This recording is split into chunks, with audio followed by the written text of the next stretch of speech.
Let's not open with either of those. No. Seriously. No. This is the last one. This is it. This is it.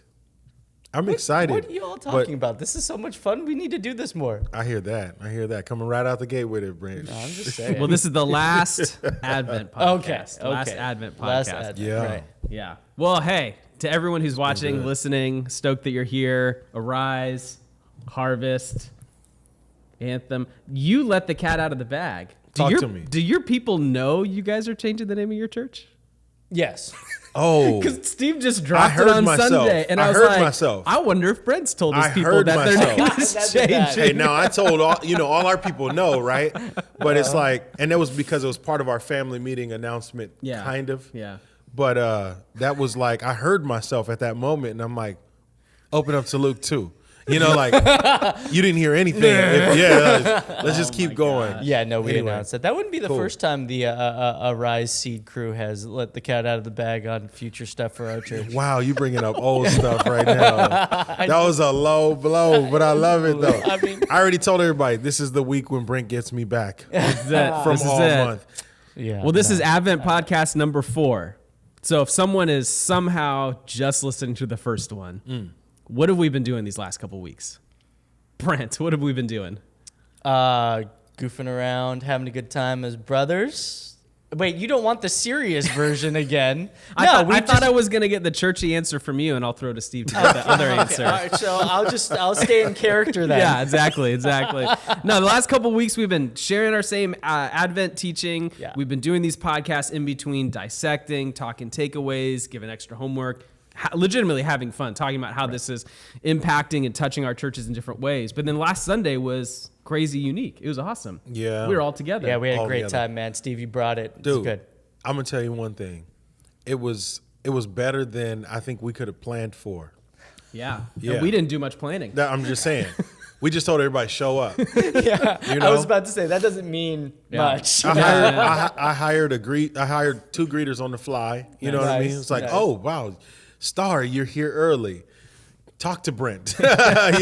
Cassie came up. She's usually all in the mix with us for like day of event. I'm talking to her about it. She said, Steve, are you asking me to help? I said, thank you. Cassie, will you help to greet folks and point them to the QR code in the restroom? So anyway, it was good, man. Yeah. It was good. And our people seemed to really, really love it. I got some feedback, just saying like, I think that big tree, it just gave so much shade. And was awesome. I didn't get awesome. much of the shade, No. but everybody's, telling me that they got it, made it feel a little better. So if you was a weren't fun there, or if you're just tuning in with us, we got all of our 3 churches together on Outside. yeah. Yeah. December 20th, with some space and being safe, but got all of our 3 churches together to celebrate Advent together Yeah. as we've been teaching Yeah. alongside of each other at our separate churches. Then we culminate with a togetherness opportunity, because if you can't get together over Christmas, man, Yeah. I mean, come on, Yeah. if we can't all focus on Jesus in this way, then Yeah. where's your ability to have unity? So it was just a great statement. I think. was great. It was Just great fantastic. representation. Yeah, it was so good. And you did a great job hosting us and your worship team, and Yeah, kind thank of brought you. the tech and the space and just like allowed us to be there. And Steve, you brought it with the preach. It was awesome. Word, And it then was we just showed up. Right? It's like, well, I mean, if it went well, I wrote that. Yeah, exactly. Yeah. If everybody has problems, we still saying It's email Brent. Brent. Yeah, email he's Brent. He's gonna throw it right in the trash. So It was a anyway, good day. Word. It was a good day. Yeah, I agree.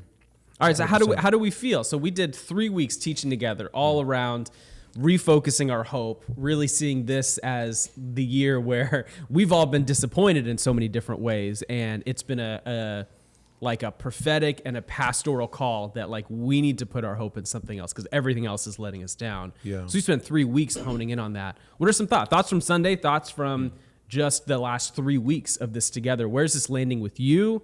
Where's this landing with your people? What have been some of the takeaways? Yeah, so I'd say with our people, it's just an easy gimme, low-hanging fruit, because we've all had around the same holidays, Yeah. right? I mean, we're all much in the same boat right now. Nationally speaking, locally in California speaking, I mean, even globally, everyone's facing many of the same things with different permutations. But casting all of our eyes on Jesus was just an easy. It's not like it was going to be different for Arise than for Harvest. Our needs were the same spiritually, so it was nice to collaborate around the table and to feel like, hey, it's not just us in our little boat in this, adrift in the ocean of COVID, right? We are together and we're looking forward to Jesus with other brothers and sisters that we're not even aware of. Yeah. But they're all around Ventura, and we can celebrate that and come together with it. For me personally, it was fun because I don't get to preach alongside other teachers,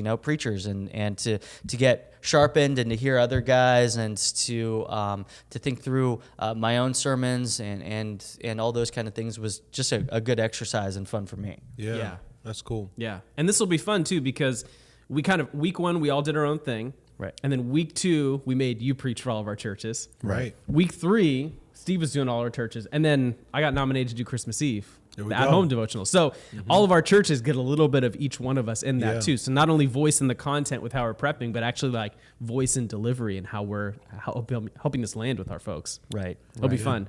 Right. Also, not super planned out, but worked out really well. Yeah, no, super. I mean, it was on the fly. You don't have to tell them that. I mean, look, we're going with the flow. This is 2020, man. Yeah, exactly. You know what you don't do? You can't plan more than 2 weeks. Plan. Exactly. Yeah. I was talking to one of the other pastors in town. We had lunch over at wherever we were. I think it was Urbane Cafe or something. We're sitting down, and he's like, you know what? We made the decision finally. You know what? We're only gonna plan for 2 months ahead. And I'm like, 2 months? All right, cool. I mean, that's better than your year-long deal. I'm like, but yo. Right. Obviously, you were eating lunch outside, so he got rudely This was already awakened changed. a couple weeks after. Exactly. That was only September. Right. You got it. You got it. So much for 2 months ahead. That's real. Well, for me, all the same things you're saying. It was also, I think, one of the wins that we tried to intentionally say that's not our target, but it would be a good, victory as well, is seeing the church at large encouraged through this time. Yeah. I've gotten a lot of feedback for people that are not in our congregations on Sunday because of the hey, I'm going to be in the gathering with my children or with my parents. Yeah. We actually have visitors from 3 churches, at least that I know, that came to me and spoke to me from our local community, Ventura churches. And then we had one guy who told me he was from, I think, Lompoc or something like that. Wow. So it was like, folks were there from other places and they were encouraged to see the unity between us. And for them, they said it felt so cohesive that they couldn't really tell that this was not one local church. Hey, come so on. that was big. That's that fun. was big. That's that was fun. big. Yeah. I loved that, and that goes back to just our desire to see the church unified around the gospel, and even to, work it out practically. So that was again, a big win. Nice. Yeah. Who's coming from Lompoc? You know what? I think he was in military. Okay. And I think he was visiting family down here. Okay. So it just kind of worked out that way. That was for a lot of people, that was their Christmas service, if you would. Yeah, totally. Right. So it made sense that we had some of that cross-pollination. Right. But I look forward to talking to these other pastors in town and letting them know who came on Sunday. It was a good day. You guys are- They didn't come to my church. They You're came really to your getting- church. Yeah, they came to Brent's Yeah, church. exactly. Guys. All right, man. Look who came to Brent's church. Wow. Blame You guys Brent. are really getting the backdoor view of everything that goes on between pastors. All right, love Steve it. was up on Sunday. What were some? So you don't get to answer. We'll answer. What were some of our favorite moments or bigger takeaways that we kind of left thinking about from Steve's message? Yeah, so my wife and I, we took the kids home, we sat them down for lunch, and we started talking about, you got to want to be in the presence of Jesus. Yeah. And just, especially for kids, I'm raising PKs, man. I'm raising pastors' kids, which is bizarre to me because I wasn't even a Christian, raised in a Christian home. So that's 2 steps removed. But for religious-oriented people, ceremonial people, to talk about the desire, and then the desire is just a great acknowledgement to say, hey, I don't really want it. Yeah.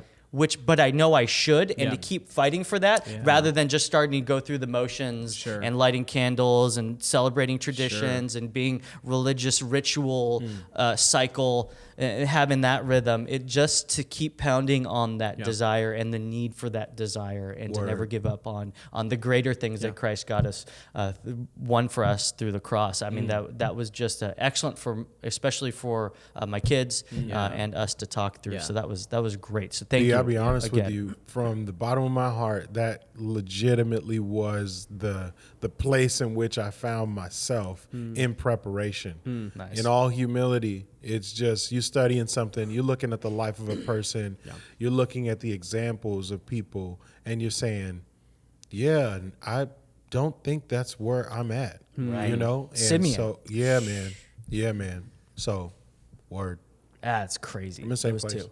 Yeah, that was huge. I mean, Paul gets at it, Jesus gets at it, Hosea gets at it, like inward motivated, like turn towards God versus outward expressions only. Pretty sure the whole Bible teaches that one. It's good. It's important. I think especially, what you're saying with the candles and the traditions, like Christmas is that season where we kind of, all right, let's go through the motions, and like we uniquely, thank you, COVID, have like an opportunity to slow down in a way we never have before, and to like encounter Christ in a way we never have before, because we're not wrapped up in the holiday parties. We're not wrapped up in the rushing to the Christmas Eve service or all these different things that we like jam our schedules full of. Like we were just, before we hit record, we were just saying, what are you guys doing for Christmas? I'm like, I got nothing going on. I got like 2 weeks of dust, you know, because we're not going to see family. We're not doing the big holiday parties. We're not doing Christmas Eve service that we're like mad rushing to prep for. It's like, we're just here hanging, and like what a moment to meet Jesus in, and to be ministered to by him, and to just like enjoy what this is. Which will make this the best Christmas ever. There it is. Like, it's so good. That's your campaign. Make this the best Christmas ever. Well, first it was cancel Christmas, and then it was make Brent's this the been best really wanting to Christmas ever. cancel Christmas lately. Yeah. I mean, good. what a tremendous opportunity. My favorite thing about Simeon and Anna is that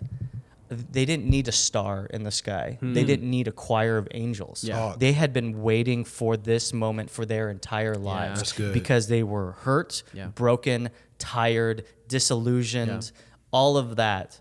And so this, again, I think it's just a perfect Christmas for us to pound that and bringing that message for those two. We're all in their shoes. That's right. This Christmas, because everybody's Christmas plans are falling apart, and people are testing positive, or hey, we're not coming, we are coming, but you need to do this and quarantine. Like, it's just how perfect to put all that aside and to do what Simeon and Anna did. Just look forward to Christmas. Look forward to Jesus. Man, their story is so like counter millennial culture. Just like wait.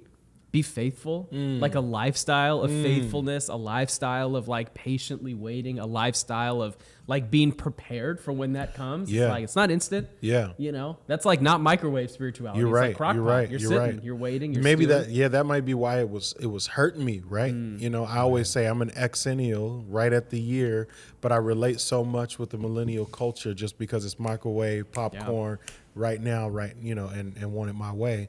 And goodness, that's just a paradigm shifting perspective, Right. To look at the long game and to be faithful and consistent there. Sure. It's not like, oh yeah, it'll happen someday, so then therefore I'm going to do everything else. Yep. I'm going to be about some other business. No, I know that it's coming, so my life looks this way. Right. No matter how long that, you know, and no matter what the disappointments are and the frustrations are. So yeah, it was a good challenge to me, and you know, I just hoped that it would be that same, you know, kind of passion for everyone else. So I think I was taking away the recreation versus recreation. Me and your son, right? We're taking away that same thing. Yep. Yeah, Zion hit me with that. It was so cool, man. It was so cool. He told me about that a day later when we got back from our toy drive, and he said, you know, I'm like, hey, you getting ready to have some good time, you know, on the video games. He goes, well, Dad, you know, we don't have to like put our hope in recreation when we got recreation. Come on. I'm like, yo, that has never happened. My son listened to my sermon. He heard me, you know. I was like, anyway, so. That's huge though. I mean, that's like, once again, speaks to like at the very core of like what we do. Like, we stressed out day at work and we open that bottle of wine, or we pop on Netflix, get ready to binge, and we wonder why we're exhausted, just as more disappointed or frustrated afterwards. It's because we're not actually like going to Jesus. That's right. Who's like will satisfy and fulfill our hope, can take the weight of our hope. Yeah. It's so good. Yeah, it was great. Honestly, everyone I talked to from our church was so pumped, man. Praise the Lord, yo. It was good. It was lifting of the eyes. It was a good, genuinely like fun day to be a part of, and I feel like Christ encountered us in a really special way. I agree. He was with us. It was I totally agree. Even the dogs. I thought one of the dogs would have barked at me. I thought there were going to be more dogs. Why? We got some dog people. Okay. And it's outside. you know? Yeah, our people don't bring dogs to church, but I was like, all right, cool. I'm into this. This is It's Ventura. Yeah. My daughter, my 4-year-old, she was upset. Oh, because your daughter doesn't like dogs. You know that about that. You know that about that's her. right. So she was like, it was crazy. Anyway, it snuck up on her. She's sitting down playing with some doll or something, and the dog was like licking her. Oh, no. Yeah, it was over. So I apologize. no, Right. it's all good. So we're looking back on 3-4 weeks of recording these together, teaching together, having kind of our brains swirling around this idea of hope and what this Advent season has been. What do we do about any of this or all of this? Like, what's our takeaway at the end of, almost a month's worth of teaching and podcasts and conversations with people in our church? What are we taking away from this? Yeah, I just, what we were saying earlier, this season, this Christmas, with everything that the Lord ordained for 2020, is the best opportunity we've ever had to make this Christmas about our forward hope in Jesus. And just living in that, sitting in that space and thanking God for what it is. Yeah. And taking advantage of every opportunity, because next year is going to be a normal, Lord willing, could be a normal Christmas. So James has something to say about that, right? Si Dios quiere. That's James in Espanol. Yeah. I hear you, though. Yeah. And I'm with you on that. Yeah. I'm with you on that. I even like that, you just dropped it a minute ago. This is the best Christmas, right? Yeah. The reality is that it looks a lot like the first Christmas. Right. So, it's not all, all of the cards we send out, all of the decorations we put out all say Merry and bright. Right. Right. But it don't look like Mary and Joseph. Right. It don't look like it was that day. Come on. So, That's good. Did Did you preach that? Where was that on Sunday? I just came. I'm just saying, man. No, Y'all know it's I true. rap on the side, right? And I'm not talking about Christmas. My kids hate it when I do it, but I do it. Yeah. So anyway. No, that's good. That's 'Cause the thing. It is. It's Christmas is. We try to make it into a Norman Rockwell painting, Yeah, right? we Dad's dress it there all- trimming the turkey. Mom's wearing pearls. All that. Do your people would even know what I'm talking about? Yeah, sure. Okay. Sure. Yeah. So we try to make it into this picturesque thing, but really Christmas, the first Christmas and every Christmas sense is really for broken and hurting people to give them that message of hope. Yeah. And that's what we see scripture. Anna, right? How many years? Yeah. Just a widow, Yeah. no kids, no remarriage, no nothing. She just sat in it so that, God ordained that so that She'd we be ready. Yeah. And for 2,000 years later, we can read this Yeah. and see she could sit in Yeah. this. Yeah. And Christ was enough to give her hope. Yeah, come on. That's crazy. So good. All right, if good things can come out of government edicts then, they can Ooh. come out of government edicts now. Yeah. Wow. There it is. Government overreach. Government overreach for the gospel. Okay. Yeah. All right.